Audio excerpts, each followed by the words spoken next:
Welcome back, everybody, to this emergency episode of the show. I'm Luke Beasley, and we have lots to discuss today. I'm still kind of recovering from our Booze in the News Friday edition, live for everyone, and then now behind a paywall for just members. Click the join button if you want to watch that. The last 25 minutes got absolutely unhinged. You want to see me, because of some cutwater, not be able to say the word Baskin-Robbins and just repeating Baskin-Robbins for some reason? Click the join button. Watch. It's in the membership or live tab. We did a Booze in the News. Our very first, we're going to do that 6 p.m. Eastern on Fridays, where half of that bonus episode, so normally we do our full show live at noonish Eastern time, so that happens Monday through Friday. But then on Fridays, we have a little happy hour, 6 p.m. Eastern, where we do more news, but half of it is for everyone, and then it gets switched over to members only, and we have even more fun. And the second Jane switched it to members only, I went, wow, and started going crazy, and my body's still recovering. Turned into quite the night, by the way, but we had a lot of fun, and a record-breaking number of people became members for one day. Record-breaking. It was stunning. You all really wanted to see me drinking. Wow. But today there's so much news and some scary Iran updates and Vance making a big announcement and Trump's weekend goings on. So I thought we'd jump on and do an unusual Sunday episode. Let's get into it. Starting with this. The Trump administration, after Trump threatened to genocide all of Iran, engaged in negotiations with said Iran. Feels like a bad place to start negotiations, right? We're going to wipe your entire civilization off the map, but also will you make concessions? Hey, we keep telling you we're going to negotiate, and then we continue going to war, but do you want to negotiate now and give us a bunch of concessions? So it didn't seem very logical, but they said be hopeful. Art of the deal, etc., etc. So what I'm going to show you is Vance's announcement on this after hours and hours of negotiations in Islamabad, Pakistan, and then split screen that with what Trump was up to and Marco Rubio were up to, plus Trump's reaction, losing it to this news and what he has chosen to do. Another escalation. Looks like we're right back into full war. But first, here's J.D. Vance, who for some reason was heading up the negotiations. Marshall Munir, who were both incredible hosts, and whatever shortcomings in the negotiation, it wasn't because of the Pakistanis, who did an amazing job and really tried to help us and the Iranians bridge the gap and get to a deal. We have been at it now for 21 hours, and we've had a number of substantive discussions with the Iranians. That's the good news. The bad news is that we have not reached an agreement, and I think that's bad news for Iran much more than it's bad news for the United States of America. So we go back to the United States having not come to an agreement. We've made very clear what our red lines are, what things we're willing to accommodate them on, and what things we're not willing to accommodate them on. And we've made that as clear as we possibly could, and they have chosen not to accept our terms. So I'm pretty sure, this is Jared Kushner right here, if you'll show this. Why the heck are the negotiations for ending a war that Trump started but now doesn't know how to get out of and is causing chaos in the global economy? Why is it headed up by J.D. Vance, Trump's real estate buddy, and Trump's son-in-law? Where's Marco Rubio? Isn't he the Secretary of State? Oh, here he is at a UFC event with Trump. So while they're literally getting ready to start the war again, before I finish that thought, do you remember when they used to get upset at Biden if there were ever anything that could be described as a crisis and he was anywhere but the White House? If he took a little beach trip, they would say, Biden's on the beach while the world's going to hell. For things that were much, much, much smaller than a war that's consuming the entire global economy. And instead of focusing on that, you have Dana White hanging out with Marco Rubio, who looks disoriented, and Trump. And by the way, I'll show you a clip in a second of Trump flirting with one of the UFC fighters. A very sweaty and Vaselined UFC fighter was appealing to Trump. But Trump's reaction was the diplomatic version of a meltdown and losing it, which was him saying this. or not saying this, but making this announcement. Breaking, President Trump says that effective immediately, the U.S. will start to blockade ships trying to enter or leave the Strait of Hormuz. You can't fire me because I quit. This is the diplomatic version of that, which is him saying, oh, so you think you can block the Strait of Hormuz? How can you block it if we're blocking it? Wait, is that progress? So they weren't able to get to a conclusion, which is notable because Trump said it's morally acceptable for him to threaten the elimination of an entire civilization because that's just how you get someone to the table. You got to speak, I saw Lindsey Graham on TV saying, you got to speak the language that the Iranians understand. And that's how Trump got them to the table. Well, nothing happened at the table, and now we're back to square one. And the Strait of Hormuz is still closed. So that threat now, you know how I called it out as morally reprehensible, and either it's an empty threat, which is strategically dumb, and you should only make threats you can follow through on, and then option two is that it was not an empty threat, and he would have done that, which would be genocide and would be horrible. So either way, it was insane. But also, it didn't work like he said that it would. And now we're headed back into no agreement and war. And Trump's next strategic move is to block the Strait of Hormuz, which he's trying to get open. You see? Do you know how we're going to get Iran to stop blocking the Strait of Hormuz? We're going to block it. Now it's not them, it's us. So we're choosing to. Now, if you were to go a layer deeper than that, on its surface seems a little bit absurd. You're trying to get it open, so now you're going to block it. 20% of the world's energy goes through it, causing a whole economic crisis. Energy prices skyrocketing. No end in sight. And our solution to getting it open is closing it. It's just helping Iran close it. Now, that's the headline version, absurd. But you go a layer deeper and you say, okay, I understand that presumably what Trump's trying to do here is choke Iran in the same way they're choking us.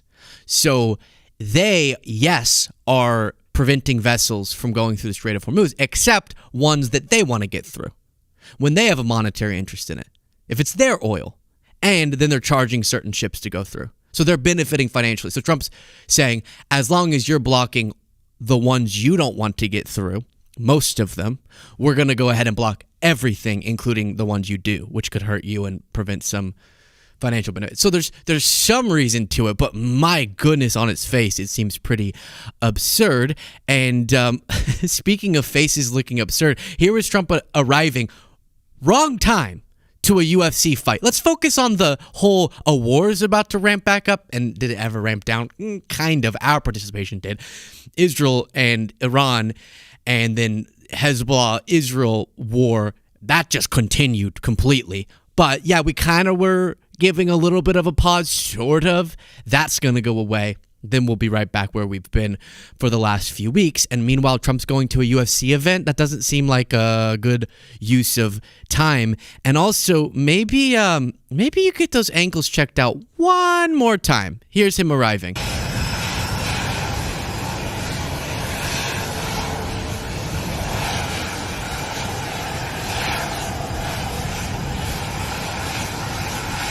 You might not be able to see it well, but if you zoom in, I mean, his ankles are genuinely ginormous. And I do genuinely ginormous, Jade, if you'll cut to that. Wowza. That's a sign of something, for sure. So then he arrives, he's all excited, he walks out for the event.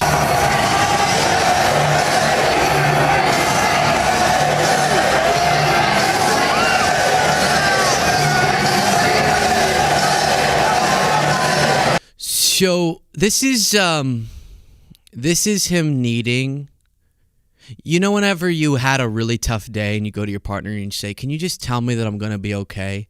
Can you just tell me that I'm beautiful and smart and just make me feel better? I had a really bad day. That's what this is for Trump. He's having a really bad day, but in the, God created the earth in 7 days, but you're like, it couldn't have actually been one day, right? It probably was longer type of situation.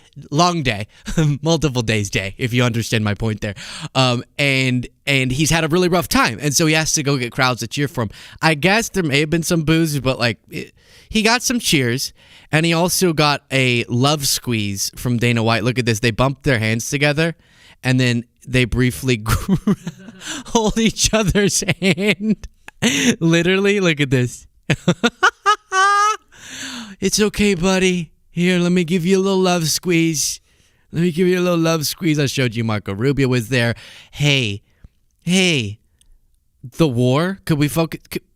I don't normally do that. I get that even presidents and secretaries of state need to have personal time. But like while they were here, Trump was getting ready to announce that he's going to send our Navy into blocking the Strait of Hormuz, and negotiations were failing. Shouldn't have Rubio been there? Why was it Vance, Witkoff, and Rubio? Or excuse me, not Rubio, and Kushner? Why wasn't Rubio there, at least? And then Trump says to this UFC fighter, you know, you're too good looking, too sexy. You shouldn't be making your beautiful face beat up. Thank you. What you're doing. You're a beautiful guy. Great fighter. Thanks. Put me to model. You'll win this fight. I'll give you a model. You look so good. You're too good looking to be a fighter. You are some fighter. Thank you, man. Thank you, sir. Thank you. That's funny. Thank you, Mr. Trump. Thank you. You're too good looking to be a fighter. Come here. Come get some of that sweat on my tie. I'll sniff it later. And then you have this reporting. A senior Iranian source said on Saturday, so before we knew that this had failed, that the U.S. had agreed to release Iranian frozen assets held in Qatar and other foreign banks, welcoming the move as a sign of seriousness in reaching a deal with Washington. Talks in Islamabad, the source who declined to be named. And so this is like, yes, I want them. Of course, we're going to have to make concessions to make an agreement. But Adam Kinzinger points out, just flagging this again for Fox News so that they can begin their years-long coverage of the pallets of cash, since this is 5 times bigger than what Obama did. So just to remind you about this, because it's so absurd, whenever Obama made a successful nuclear agreement that prevented Iran from getting nuclear weapons, as a part of the negotiations to get them to agree to that, he released sanctions and allowed for some more money to funnel the way of the Iranian regime. That's how you make a deal diplomatically. You got to give something. And there was nonstop coverage about the pallets of cash, and he's funding the state sponsor of terrorism. And now Trump's setting up, if a deal can be made, which it hasn't been, a concession much larger financially that would fund the Iranian regime much more than Obama ever did, and he still can't even get that. So there's huge contradictions and just proof of the overall failure. And meanwhile, Trump is, while maybe not focusing enough on the war and spending time at UFC, he is still prioritizing making sure he and his fellow administration officials don't end up in prison after their administration comes to a conclusion. A bombshell report says Trump promised to pardon his entire staff. There's a quote, something to the effect of, anyone who was 200 feet, anyone who came within 10 feet of the Oval Office or of Trump will get a pardon because they're that afraid of going to jail. Says something. Now, they would say it's because the Democrats are going to wrongfully persecute us, but we know why he actually thinks everyone around him needs pardons. For one, someone's cashing in on inside information every single time a major Iran war announcement is made, and right before there's a huge spike in trading, huge investments being made in the exact outcome. Also on Polymarket and Kalshi, we've seen suspicious things like that. And that means someone is trading on insider information. And so Trump's going to pardon all those people. And then you think, all right, our economy is suffering. The global economy, yes, but Trump's our president. So he should really make sure that he addresses the economic issues we're facing, especially that are being exacerbated by the war. Probably not other economies. That shouldn't be his priority. Well, he sent out a post right before the election that will determine the fate of Viktor Orban, his good friend and a Putin puppet. And Trump wrote, "My administration stands ready to use the full economic might of the United States to strengthen Hungary's economy." This was clearly him trying to put the finger on the scale for Viktor Orban, "as we have done for our great allies in the past. If Prime Minister Viktor Orban and the Hungarian people ever need it, we're excited to invest in the future prosperity that will be generated by Orban's continued leadership." So what? Can you imagine if Biden was sinking a bunch of money into a war and then went to a UFC fight? "You look so sexy. Jill, come here, Jill. She's never been on the idea of open marriage, but maybe she sees you. You're jumping on her bed. Too sexy to be a fighter." He's doing that at a UFC match while the negotiations were going on in a different country. And then his Secretary of State, Anthony Blinken, was there. And then that by itself would lead to massive Fox News coverage. And then Biden sending out posts being like, "Let's revamp the Hungarian economy." Everyone's like, "What are you going to do for our economy?" He's like, "We're going to fix the Hungary economy. I'm hungry for growth. Woo! Shooey!" That's weird. But of course, it's because he wanted his buddy and fellow Putin-aligned figure Viktor Orban to win that election. And we just got the news as we were going live that the MAGA Hungary edition, Viktor Orban, the Trump of Hungary, as they call him, lost. He just lost. Peter Magyar's party has soundly defeated Viktor Orban in today's election. Congrats to the Hungarian people for vanquishing, this is from Ron Filipkowski, a corrupt Putin puppet and rejecting Trump, Vance, and Rubio's desperate and foolish attempt to tamper in your democracy. You had Vance going to Hungary and campaigning for Viktor Orban, and he lost. Good riddance. Checking in with the audience, and then we'll get back to the show. We have Alex Jones leaking information about Melania. What? Yeah. But first, this. Iron Weed became a member by clicking the join button. Thank you so much. Jared Frank said, "I was just riding back from a gig in Midland, Texas. Getting caught up on the Friday live and bonus, and now we get a real live. Hope the signal holds." Me too. If you're driving back from Midland, it won't, if I know a thing or two, okay? You're going to have a few little blotches where I cut out. But so glad to have you, Jared, and I hope the gig went well. And yes, a special little live. Patrick Brunn, thank you. Trey Harris, member for month, said, "Just keep rotating the seats for Booze in the News. Producer Jaden plus producer Luke for the Clean Beautiful Cole show." Each one, if we shift around, that would be hilarious. Right now we have a little statue in Cole's place. He is alive. That looks like sort of a memorial to him. He is alive. Cole's alive. Rachel, the sexy trucker, said, "Trump endorsement worked again. Viktor Orban lost. The kiss of death. Why even try pretendo?" Said, "Crying wolf is ridiculous. Even stupid people thousands of years ago knew the danger of it." Oh, right. Yeah, about the empty threats, but deranged threats from Trump. Gigabogan said, "Finally live with Luke the Nuke, a.k.a. Lukey the Nukie." There you go. And then you have Dark Sun Ray saying, "I've been watching Kaylin's vids. Love you guys. Love you back." Now let's get into this. If you'll take down that graphic, here we go. Melania Trump's statement in front of the world saying, I was not a part of a sex trafficking ring, and stop lying about my association with Epstein, and I barely knew Ghislaine. Then you look at the email, she's like, "Hey, G," and Ghislaine's like, "Hey, sweet pea," and you're like, you knew her, but okay. But she, to Melania's credit, she did call for transparency, and she clearly was rebuking her husband, who has called this a hoax, and said we need to stop talking about it. And instead, Melania comes and brings more attention to it. Self-servingly, she wants people to stop saying that she was introduced to Trump by Epstein or had really deep relationships with Ghislaine and Jeffrey. But she, while serving herself, did end up calling for exactly what Trump does not want.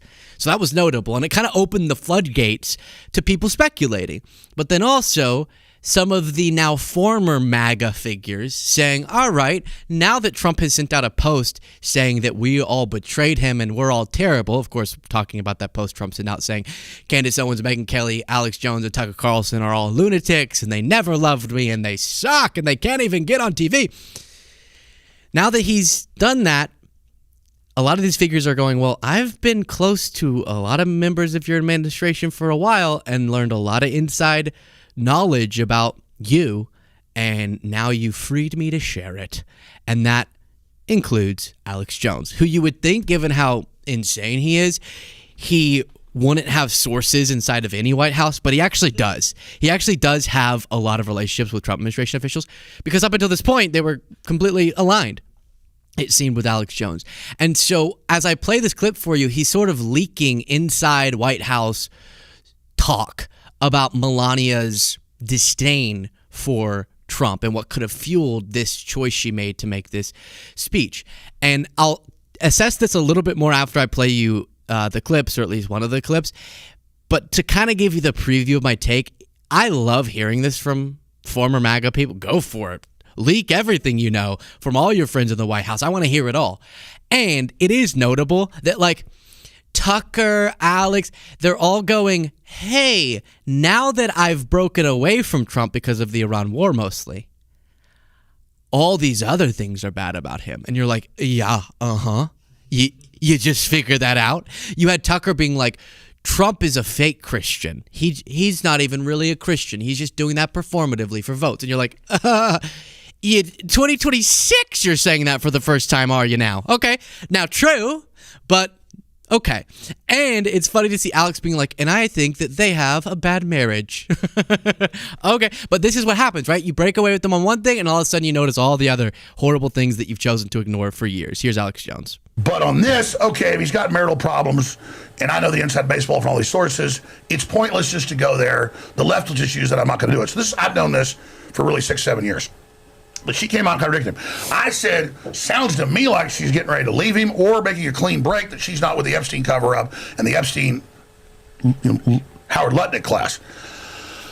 Sure enough, I started getting contacts. He never calls it the Epstein-Trump class. It's always the Epstein-Howard Lutnick class, with yes, Lutnick's in that class, but Trump's the professor. You understand? Howard Lutnick class. Sure enough, I started getting contacts, and I also reached out to people, and they said, these are people that, let's just, very close to the president, all of them. I'm not going to get into specifics. I don't want people to know who we're talking about, but it's multiple people. And today's episode is proudly sponsored. Oh, no. By Black Rifle Coffee. Okay. Built here, built tough. A lot of times I can never give a source because they'll never come out and say it, but Roger Stone was the source, multi-hour conversation with Trump, keeping him from firing Tulsi Gabbard. And I broke that, it finally broke yesterday, what's called confirmed in the news, but I broke that over a week ago. My point is, I'm not making this stuff up. So Melania despises Trump. They essentially are not together anymore. And I don't say this with pleasure, but I want to explain why this is coming out and why I have to go ahead and say it. And she understands that it's a sinking ship. The cabinet's totally panicked. People are now challenging him openly. He hasn't run into that in a while because everybody was just worshiping, like those cabinet meetings are sycophantic. Yeah. Because he gets screams at people if they disagree with him. He admits that. He said, oh, sorry, my voice is gone. I've been screaming at people that I disagreed with. And so he got in the madness of King Lear. He didn't have dementia the last term. He didn't have dementia during the campaign. He is a workaholic. He only sleeps 2-3 hours. He does get burnt out sometimes. We all do. Slurs his words, all that.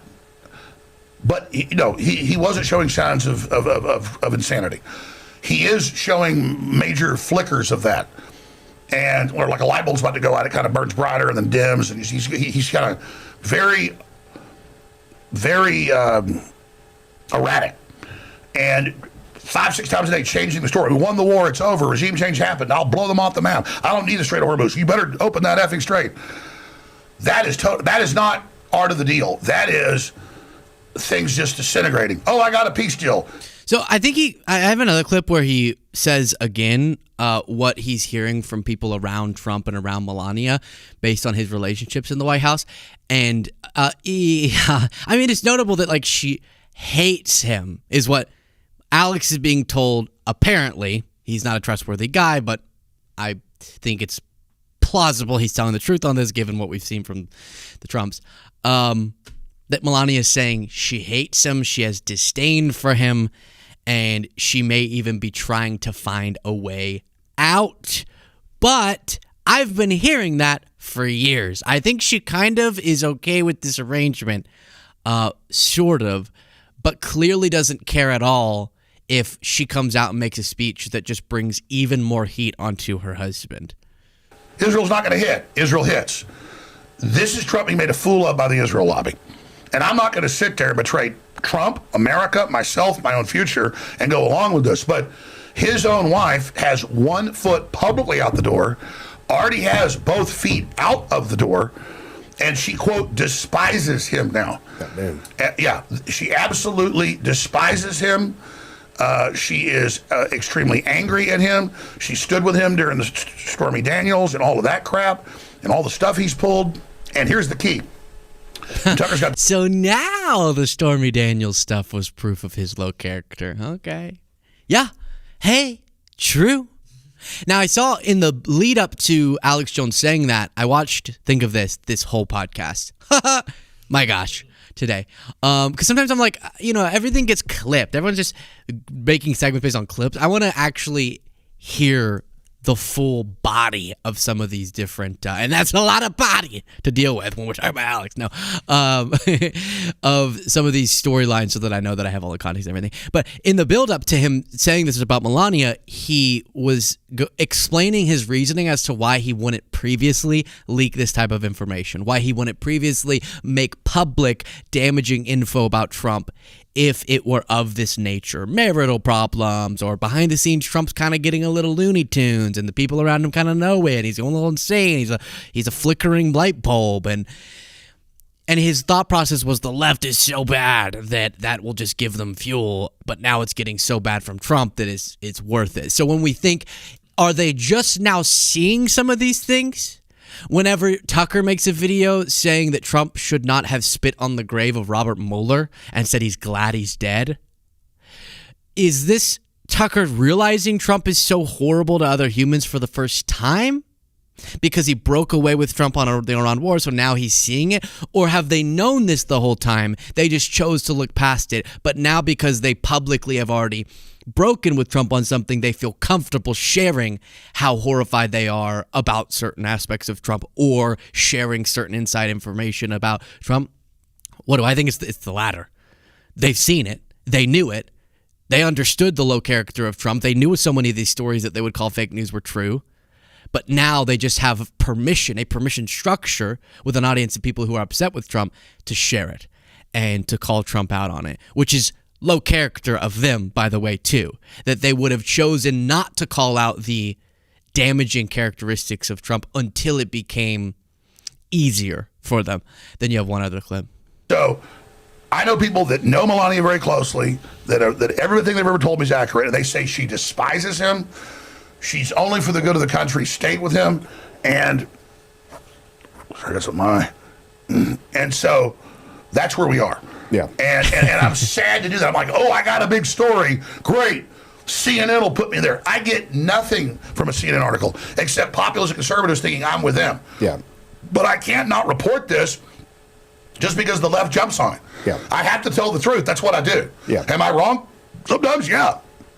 Yeah. But I'm not wrong about He's falling apart.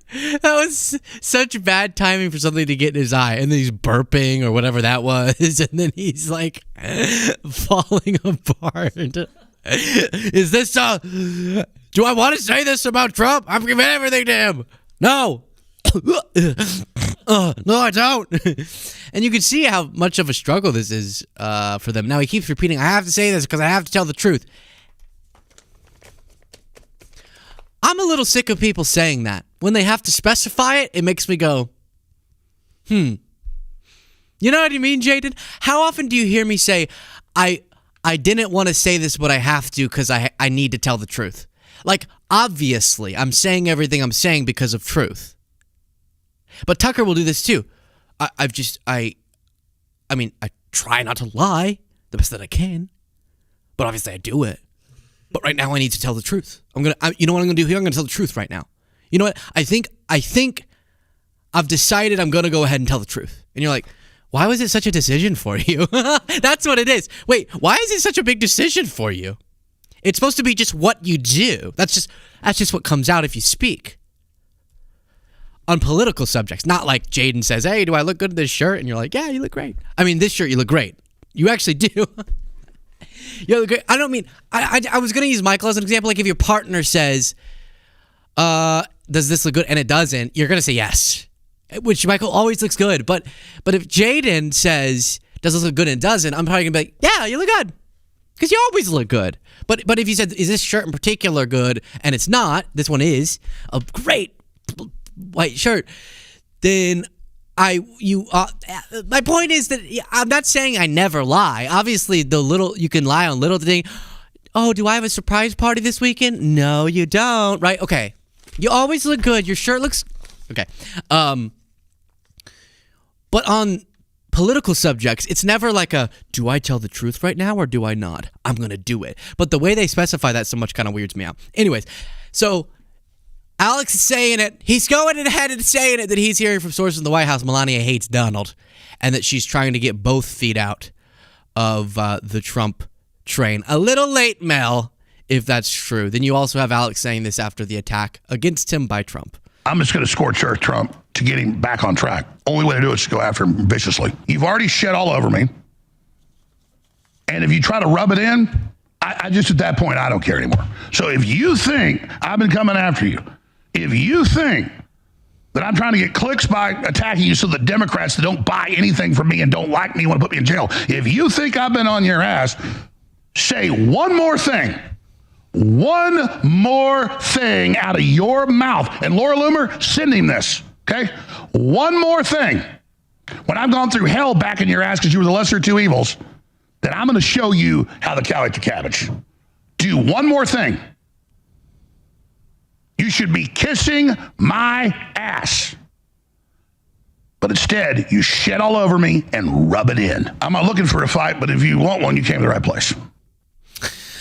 So a great performer as always, but I don't know why he always feels the need to get so descriptive. Do you remember the whole Trump's like our wife, and we walked in on him getting banged. He's getting three way till Sunday. The cabbage is eating the cow this time, and he's getting plugged up like a broken faucet.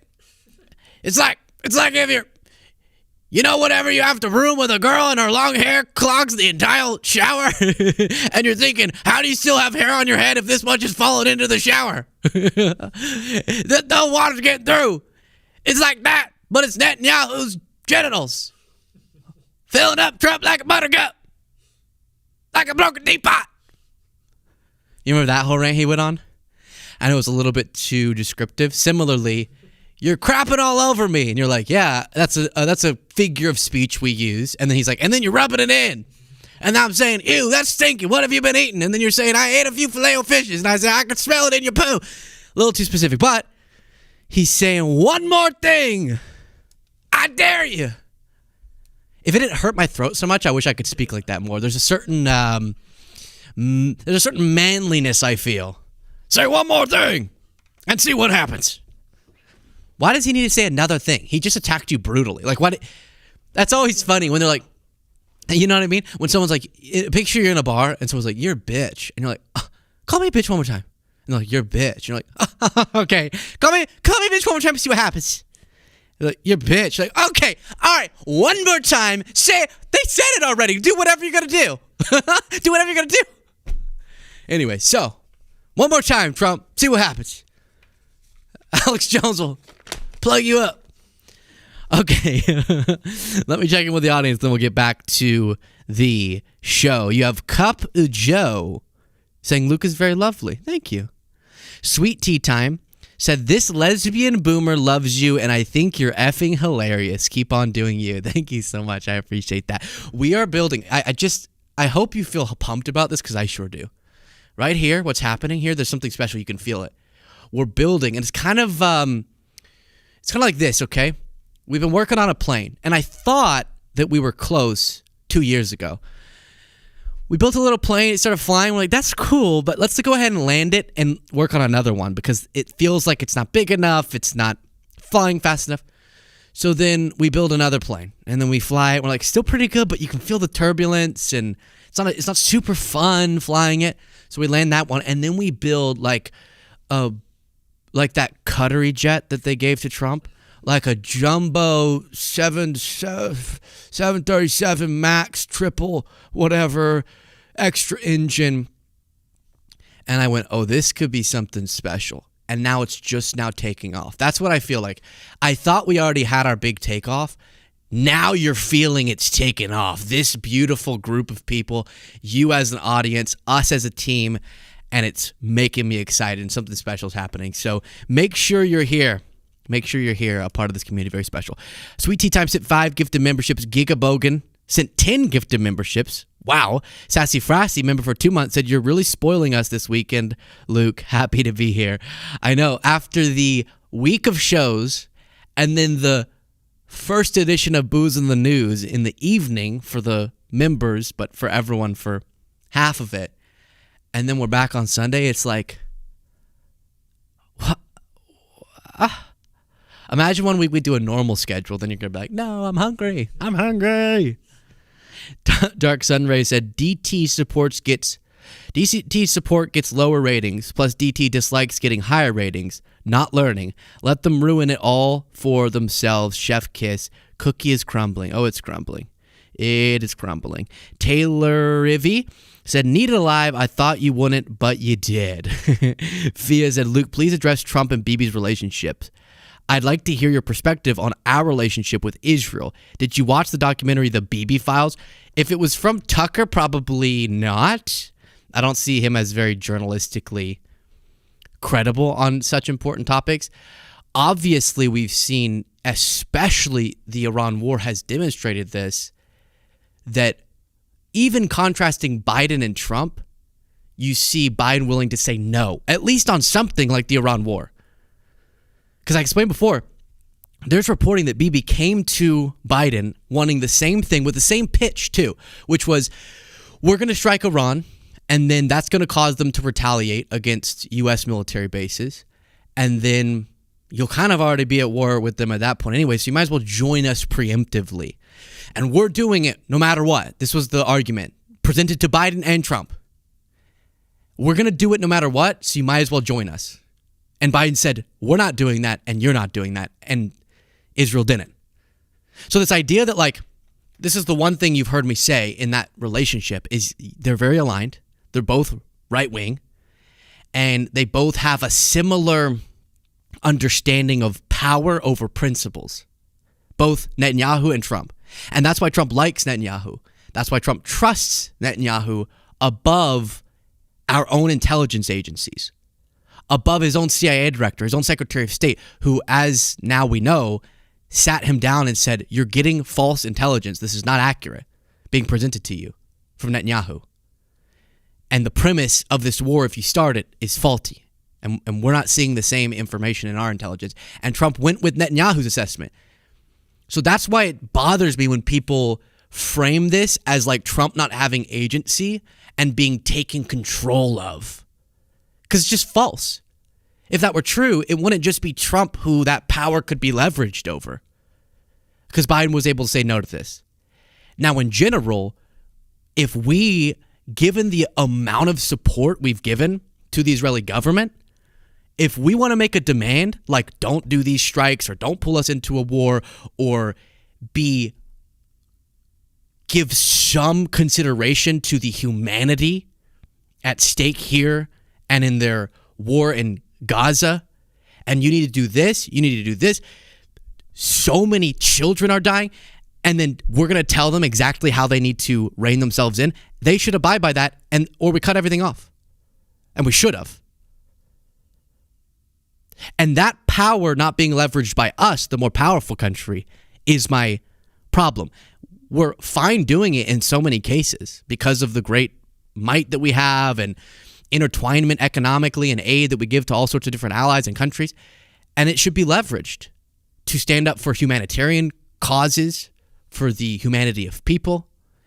And that did not happen to the degree that it should have. I mean, Biden tried things here and there, but not anyone. And Trump obviously didn't do anything to rein in Netanyahu. So I hope that answers your question. It's such an important topic. And I think some people misunderstand what I'm saying when I explain that I don't like the way Trump's agency is being taken away. He's not being taken control of by Israel, or Bibi's not I guess that's the correct term, controlling or forcing Trump into something. Trump made a decision after pressure from the Lindsey Grahams, the BBs, but he didn't have to. And we know that because of past presidents saying no to literally Bibi himself and probably other Israeli prime ministers. So the blame should be put on Trump's shoulders from Americans for the American participation. And then the faulty intelligence and the pushing for Netanyahu's interests that Netanyahu's doing should also be called out, but it shouldn't be used as a way, which we're going to talk about with Tucker Carlson, to kind of almost excuse Trump. Tucker's calling him a slave. A slave can't make a decision for what they're doing, right? Their master is telling them what to do, and they have to, and you don't blame the slave for doing whatever the master says. So by that logic, Tucker's taking away the blame from Trump as a slave, using Tucker's language, which is ludicrous when the U.S. president is 10 zillion times more powerful than the Israeli prime minister. So that's kind of my take on that. I hope it makes sense. Then we move forward. Lena on me clicked the join button. Thank you. AC, member for 20 months, said, thanks for the humor you add to your coverage. I try. Sometimes it's difficult, but I try. And you know what helped a lot? Drinks on Friday. That helped a lot. David said, I feel so special that you took my Friday suggestion on having lives just for members. And David, were you the one who suggested? We need to write this down. We're going to do this. Ready? David, I'm writing this down right now. David 7424 Jade. What were you going to say? Oh, sorry. I thought you grabbed your mic. I think it was David, if I remember correctly. So you suggested live for members. And then was it also you, David, who suggested the drinks on Fridays? Because that combination of suggestions was brilliant. And if you said both, or if we find someone else who added the drink idea, because my goodness, the new members was incredible. It's so much more fun to engage with you all live. And now guess what, David? We're going to do our bonus shows officially live at 6 p.m. Eastern, only for members Monday through Thursday. 6 p.m. Eastern, Monday through Thursday, live for members. So it'll only be brought, not like the Friday show where it went for everyone and then switched over to members, for only members Monday through Thursday at 6 p.m. Eastern. And then on Fridays, we'll do what we did last Friday, and it'll be half of it for everyone, and then it switches over to members, and then only members can watch it on demand. So that's very exciting. Lean on Me said, new member here because I'm old and you remind me of George Carlin. He was funny and brilliant. Much success, young man. Thank you so much. And then you have CJ NYC saying, I think you should create ringtones of all of your very funny impressions, especially Joe Biden. Example, hey, Jack, someone's calling, etc. Can you imagine ringtones? Of that, or like, wake up, it's time for you to wake up. If you don't wake up, I will eat your face off. Bobby, that would be crazy. Thomas White said, shout out Kaylin Robertson's new Kherson doc. Shout out Kaylin, friend of the show, the person that I went to the Ukrainian front lines with, makes incredible documentaries about what's going on. Dropped a new one. Check it out. Okay, it's a little toasty in here today. I'm getting a little sweaty. Let's do it. Let's do this, okay? Okay, let's do this, okay. Trump did an interview on Maria Bartiromo's Fox News morning show, and it was so bad. And he makes a big announcement, and he says a bunch of ludicrous things that do not make anyone feel at all better about the state of the Iran war. Before I play the first clip, I have a few to play for you. A reminder, if you didn't see this in previous segments that we did during today's show, Trump has now announced that he's going to shut down, he's going to use the U.S. military to shut down the Strait of Hormuz completely. Iran's already shutting it down, but letting some of their ships through. And now Trump's saying, well, we're going to shut it down too, which feels like we're going in the wrong direction. And then Vance announced that the days of negotiations after Trump's threat of civilizational elimination have failed, shockingly, thus entering us right back into the war as we were before. So first clip is this. Sure. Well, and the maximum... Oh, I know what I wanted to show you before I play that clip. This about sums it up right here, okay? Look at Maria Bartiromo's face. Through much of this interview, she's like, what the hell?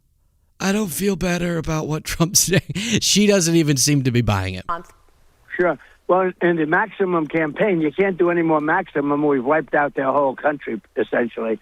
The only thing left, really, is their water, which would be very devastating to hit. I would hate to do it.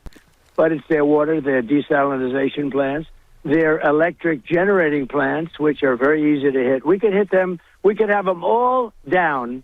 And I mean down like you couldn't have electricity for 10 years because it takes you 10 years to build those plants from scratch. You'd never probably be able to build them again. And the bridges. So that's really the only thing. We still have some more missile manufacturing plants. We know every one of them. We'll do that. We still have other things. But when you talk about maximum, I think, outside of those few things that are remaining, I think I pretty much maxed out. You are very, very violent and vicious. I don't want to have you against me, I'll tell you. So he's just listing off literally war crimes. That's what he's listing off. Yeah, if we enter back into this, which we are now that the negotiations have failed, which is terrifying, we can hit their water. We can prevent them from having clean drinking water. We can hit their power plants, civilian targets, which is definitionally under international law not allowed, and something that we were supposed to help to uphold. And he's just listing those off. Scary. Then he says this. And I want to ask you about that, and I will get to NATO as well. But, Mr. President, you wrote on Truth Social this morning saying that we will begin the process of blockading any and all ships trying to enter or leave the Strait of Hormuz. And at some point, we will reach an all being allowed to go in and all being allowed to go out basis. Right. So tell us what you're trying to accomplish with this blockade, all in, sir. All out. Yep. It's called all in and all out. There'll be a time when we'll have them all come in and all come out, but it won't be a percentage. It won't be a friend of yours, like a country that's your ally or a country that's your friend. It's all or nothing. Okay. All right. I got that. She said that already. So she said that already. Hey, sir, you're just repeating what she said. What is it that you're adding to this? What is it for? What is the plan? How will this help us get to a conclusion? No, but listen, it's all in or it's all out. They call it all in or all. He always does that where he says something and then says that's what they call it. Well, you did, yeah. All in or all out. That's what they call it. All in, as if it's like a name of a military strategy. And that'll be that won't be in too long a distance. No, we're just bringing the ships up. We got a lot of ships, so we're bringing them up. We think that numerous countries are going to be helping us with this also, but we're putting on a complete blockade. We're not going to let Iran make money on selling oil to... Right, so that's the idea, is Iran is still making money and they'll let their own ships through. You can see the map there. It's just like crazy that in such a complicated, technologically advanced world, that still one little tiny piece of water can control so much of the global economy. I understand it. But it's like, ooh, whoa, that's crazy, huh? That's my layman reaction is like, damn, all through that little thing, huh?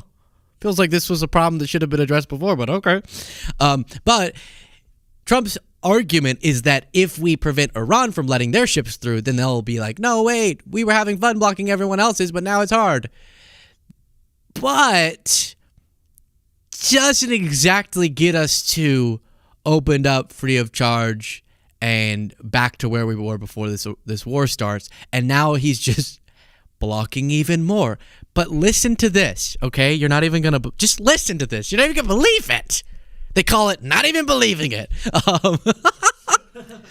Listen, Trump released sanctions on Iranian oil to help lower oil prices, and now he's gonna prevent Iranian oil from getting out of the Strait of Hormuz. Okay, I kind of understand the strategy. Then why were you just trying to release sanctions on oil over here?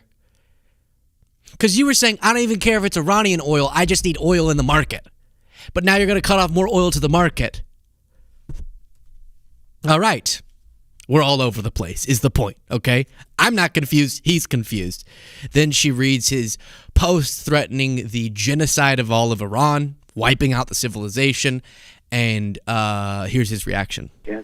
Mr. President, I want to ask you about that because you put out a tweet, and it really gripped the nation a week ago when we were all waiting and watching for the United States' next move should the Iranians not open the Strait of Hormuz. And you wrote this on Truth Social: a whole civilization will die tonight, never to be brought back again. I don't want that to happen, but it probably will. However, now that we have a complete and total regime change where different, smarter, and less radicalized minds prevail, maybe something wonderful can happen. Mr. President, you were criticized for this tweet because you said a whole civilization will die tonight.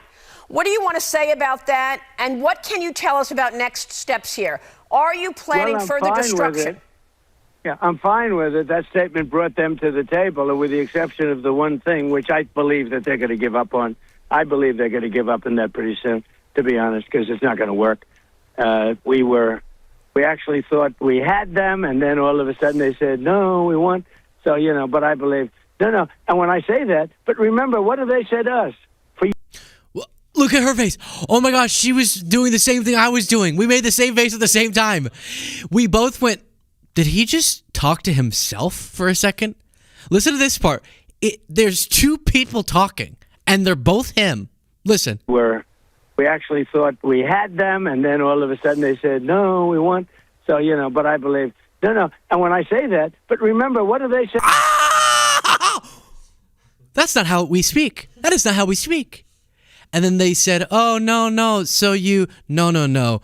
And that's what, but you remember. Well, I'd love to, that's like a choose your own adventure. I'd love to see I'd love to see where each sentence he thought he was starting was gonna go before he bailed on 4 in a row and then picked a 5th. Oh my gosh. And Maria's like, did he just react to himself? He says something and then he goes, no. No, we won't. So, but I believe, no. And when I say that, but remember, what do they say to us? For years, I've had to listen to them say, death to America, right? They say, death to America, death to Israel. And now you're saying death to Iran. So, of course, the Iranian regime is dangerous, says horrendous things, does horrendous things, supports terrorists. True. And they're still in place, and you're saying they're still gonna be in place. So what was any of this for? And you just wish you could recraft the deal that you pulled out of with that Obama negotiated with Iran on nuclear weapons. But guess what? If you pull out of a deal that they were abiding by, then they're probably not going to trust making another nuclear agreement. So you probably are going to have to concede more things to get them to trust a new deal because you ripped up the previous deal that they were following.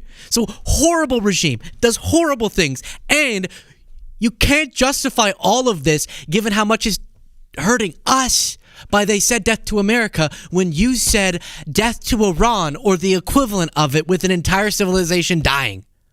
Right? Oh my gosh. Okay. And he says that threatening the post, which is what we started this whole thing with, about eliminating the civilization, was successful because it got them to the negotiating table. And then those negotiations failed, bozo.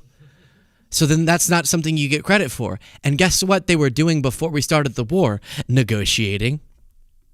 So that wasn't brilliant of you at all. Then you have this. Well, but in one half of a day, they wouldn't have one bridge standing. They wouldn't have one electric generating plant standing. And they're back in the Stone Ages. I'd rather not do that. But I do believe that... Can you zoom in on Maria's face here while he says that? Because he's threatening, again, mass war crimes. That's what he's laying out. Targeting a bunch of civilian infrastructure and sending the entire country back to the Stone Ages is not internationally recognized as legal war. You're supposed to target military targets. That's like a whole thing, Geneva Convention, trying to understand how we set up an international order that prioritizes humanity. And watch her face as he says it. And they're back in the Stone Ages. I'd rather not do that.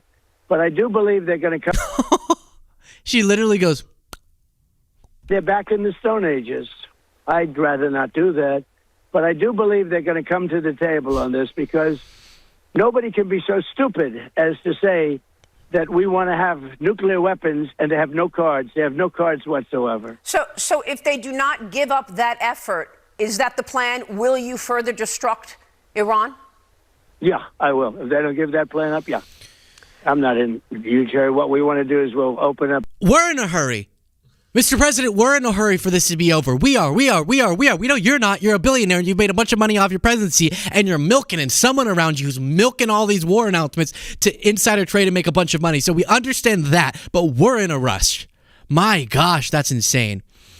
Okay, maybe I'm kind of sick of this, huh? I have so many more moments, but let's just finish on this clip. They all said, we agree. So do you believe the price of oil and gas will be lower before the midterm elections?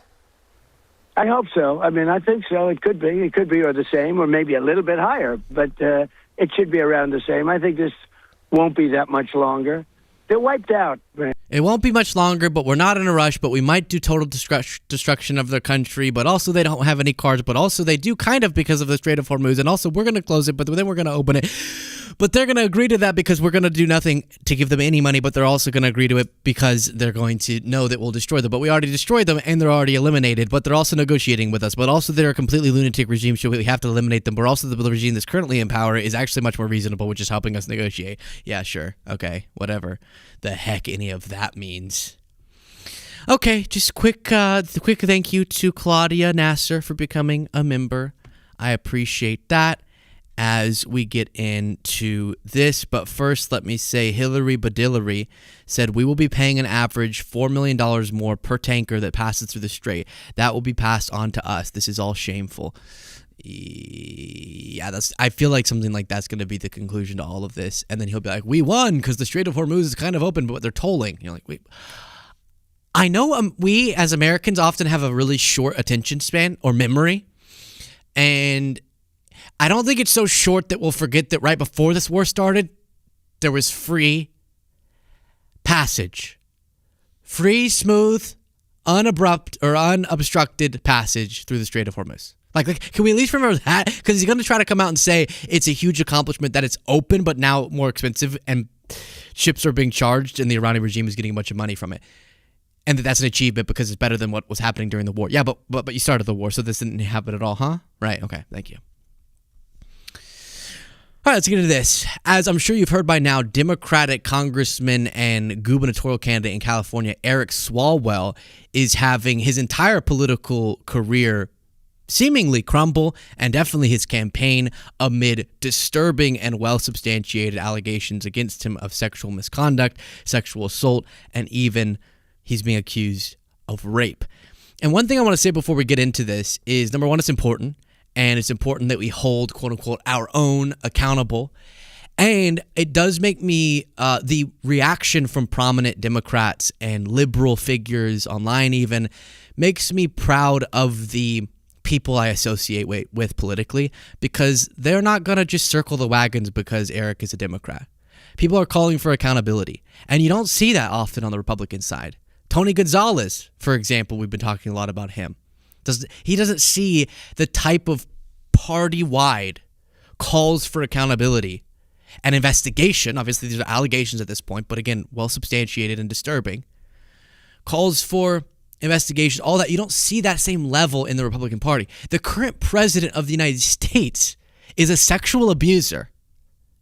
Donald Trump was found liable of sexually abusing a woman, and he has dozens and dozens of sexual misconduct, assault allegations against him. And the Republican Party obviously didn't call for accountability with him. And so I know some of your reactions have been, oh, why are all the Democrats like immediately denouncing Swalwell when Republicans never do that? It's like, well, yeah, that's the point, that we're supposed to hold ourselves to a higher standard. We're supposed to abide by the principles we wish everyone abided by. And when these types of allegations come out, they should be investigated, and based on the facts that are demonstrated, the person should be held accountable.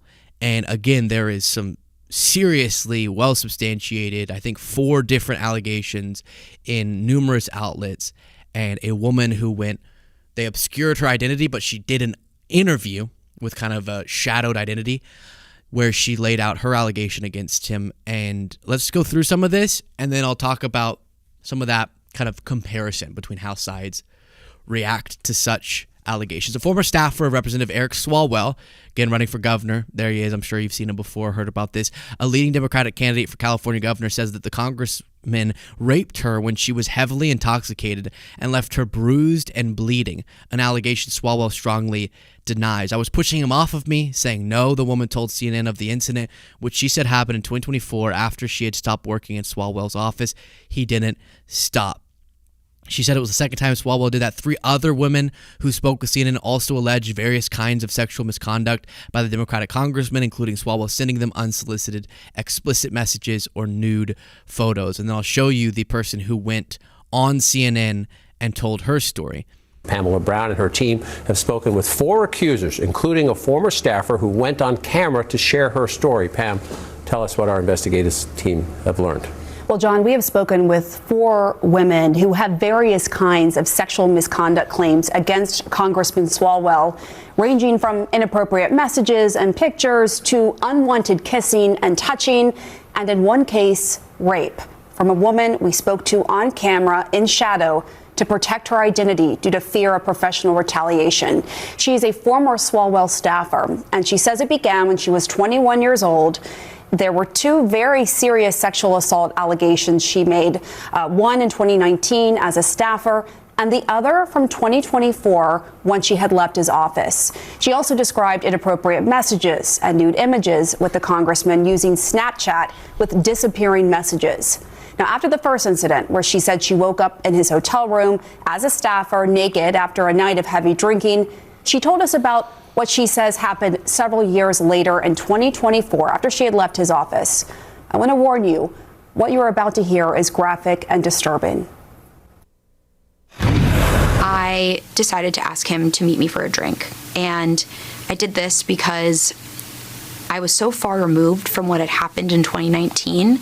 I felt safe because I was established. I had a partner. I felt more secure that I could have a strictly professional relationship with this person. After that bar closed, we went to another. I went to the bathroom and I don't remember anything after that. You don't remember anything? I remember the next day, I can see flashes of that evening of him on top of me pushing him off, him grabbing me. It was a lot more aggressive. It was aggressive. Did you say no? Yes, I said no. In my flash that I can recall, I was pushing him off of me saying no. Now, remember, all of this is happening, and I'll show you his video addressing this, while he's married. So it seems he kind of even concedes to numerous affairs in his video addressing it. He denies these allegations strongly, but he apologizes to his wife for what did happen. So I'm assuming what he's trying to say is it was consensual, but I was cheating. So that's notable already, that he's violating an agreement, commitment with his wife. And then on top of it, you have numerous allegations, one that you heard there, and seemingly a pattern of behavior. These are allegations at this point in time. You are innocent until proven guilty. The Manhattan DA has opened an investigation into this, but given the nature of them, it's pretty darn concerning. And I think that the coverage that he's getting and people now questioning his candidacy, it makes sense. And this is not someone, based on what I'm seeing, that you want to be the governor of California. I really want a Democrat to be elected, and I think that will happen. But man, I've heard other people giving this take, but I am just disturbed and sick, frankly, of so many of our leaders having these sorts of allegations come out. It's just like right now we live in a country with a president who's been not just credibly accused, but determined in a civil trial to have sexually abused a woman, which the judge clarified was rape. And then all these different members of Congress, and it's sickening. We should have leaders that are held to the highest standard, as opposed to constantly having to come out and say, no, well, okay, I did that, but I didn't do this degree of this and this.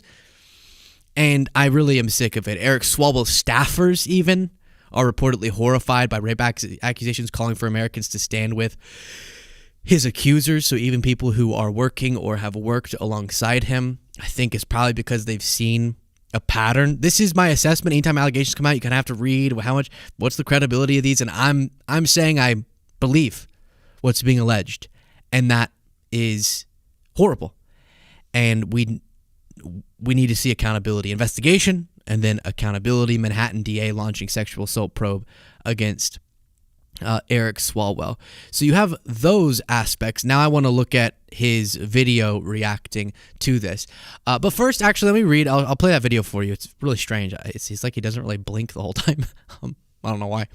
But Sarah Longwell said the fact that Democrats throw over their politicians with multiple credible accusations of sexual misconduct while Republicans circle the wagons around their politicians accused of the same reflects well of Democrats. Exactly. As I've seen some of these reactions, all of his endorsements getting dropped, you say, yes, there needs to be investigation, and right now these are allegations, but man, this is taken seriously in the Democratic Party in a way that it's not in the Republican Party, as shown by, again, our president, not to mention Tony Gonzalez, not to mention Matt Gaetz, etc.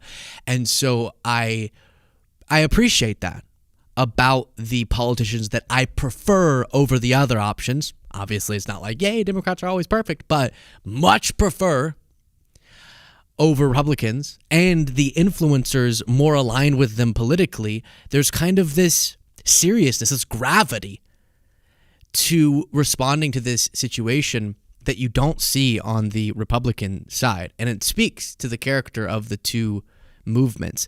Mike Nellis says, amazing watching all these MAGA influencers and politicians have a lot to say about the Eric Swalwell allegations and absolutely nothing to say about Tony Gonzalez pressuring multiple staffers for sex. Hypocrites.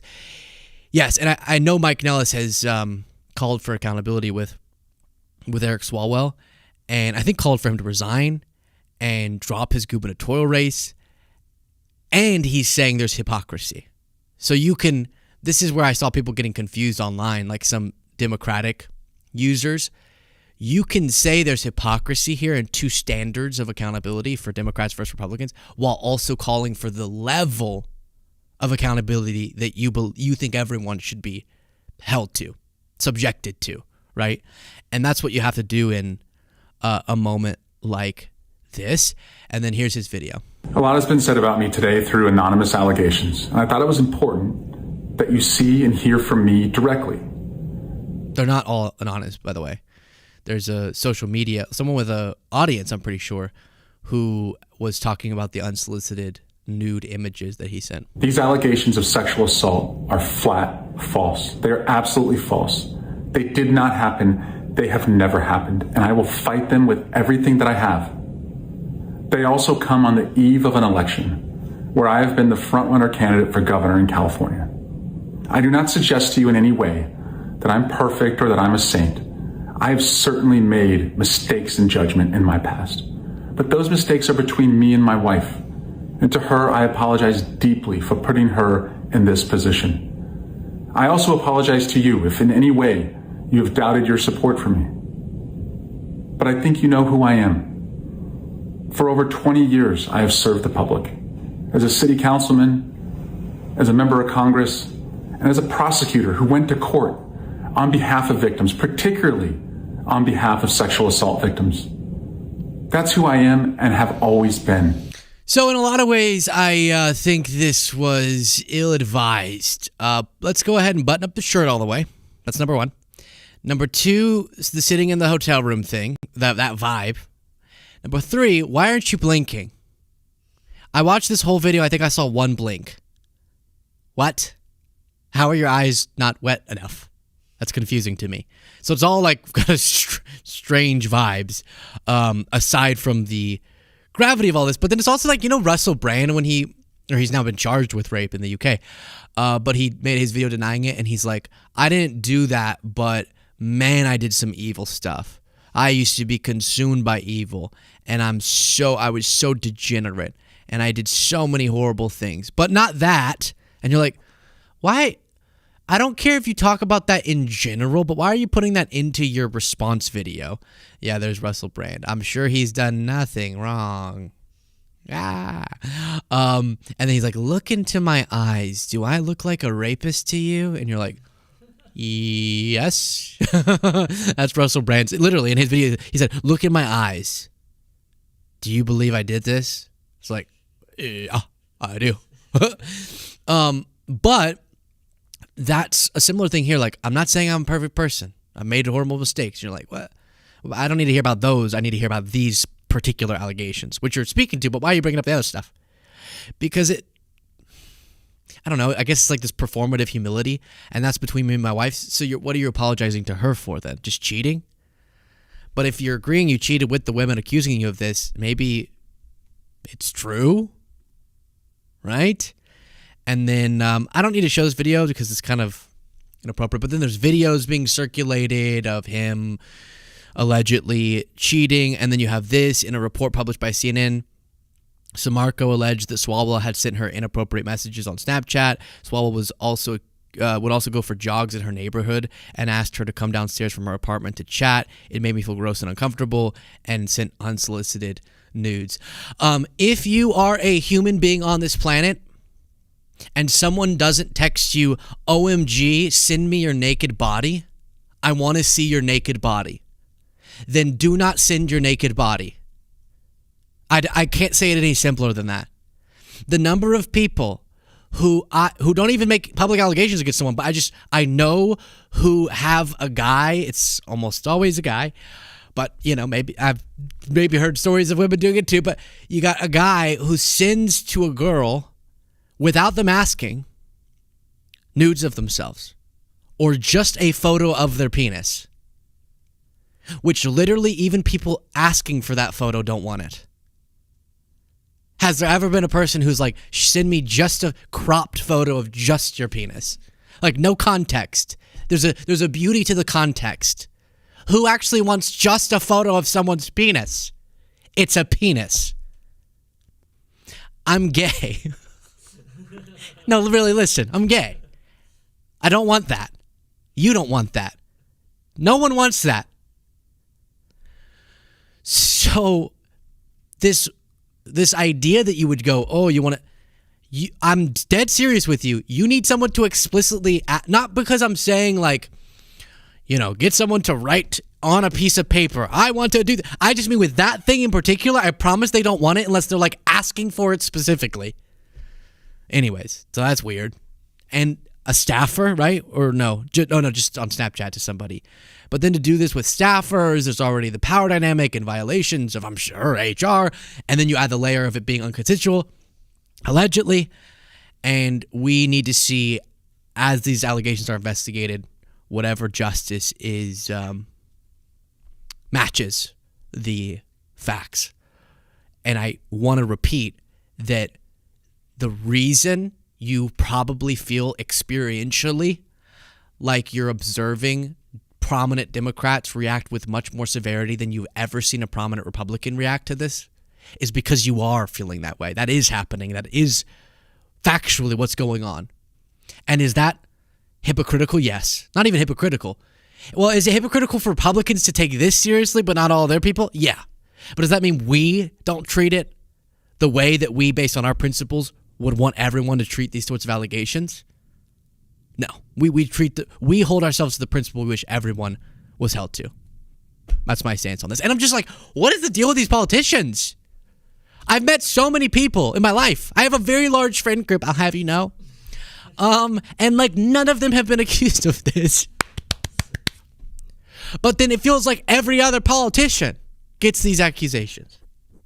My gosh. And then our president. So that is that. I didn't want to touch on it because it's a big story, and I think that prominent liberals should also be very morally clear on this. Okay, WK Misty Nipples. Weird time for that to come up. Apologies. It's a fine username, however you want to go. But just the timing was interesting for me to read that. Sunday bonus show, a little late, but here now. Then you have Peaceful Warrior saying, Luke, what about AI, fake-made paperwork? Please, I'm a survivor. I feel that Eric Swalwell is being bombarded by dark money. Even our gyms are accepting dark money. Oh, Dims, probably. You think like the woman in that video who CNN verified the identity of, that she's just making it up? I mean, people can make things up, but based on the record of her telling family members back when it happened, then going and getting medical treatment, like this is, I don't know if you heard that in the CNN report. Maybe I'm remembering when I heard it a different time. I didn't play. I can't remember what I played, but that was a part of it. There's documentation of at the time her telling, it wasn't like she now is saying this for the first time, who she told, the treatment she got for it. So I'm sure Republicans are pouncing on this, but that doesn't mean that we disregard the severity. DJ Andrews, thank you so much. And then Fia said, I hope this is helpful. It is from the Epstein files. I don't know if I can maybe type that into a little URL later. Thank you. All right. And I apologize to end on such a serious note, but that is today's extra emergency update and all that's going on. We'll be back tomorrow. Much love to you all. Talk to you then.